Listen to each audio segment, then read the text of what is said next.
Now that we've taken our first quick look at this concept of electric potential, I'd like to continue our discussion on these lines. I'll begin with just a brief review of what we've seen so far as we define the electric potential. Then we'll go on to look at some of its key uses.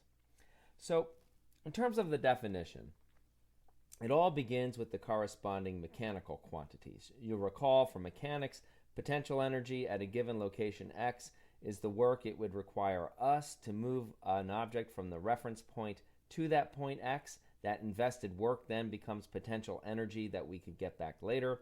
This can be related back to the force which the object was feeling.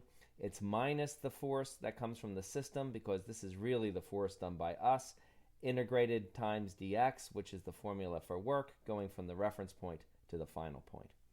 In terms of electric quantities, much like with the definition of electric force, the idea is always to think about the mechanical case as applied to some kind of a test charge, and then you take the corresponding mechanical quantity and just divide through by the charge.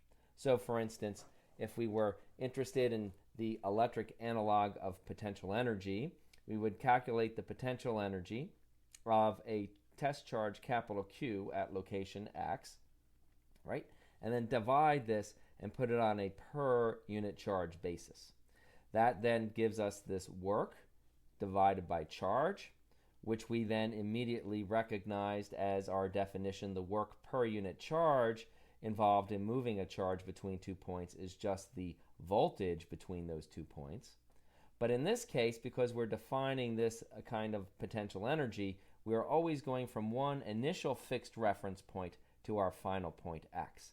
So the resulting function that we have, this voltage from the reference point, is just really a function of a single variable, which we then denote as v of x, and we term the electric potential, which then, as we can see from our initial definition, is just the potential energy of that test charge per unit charge when observed at location x.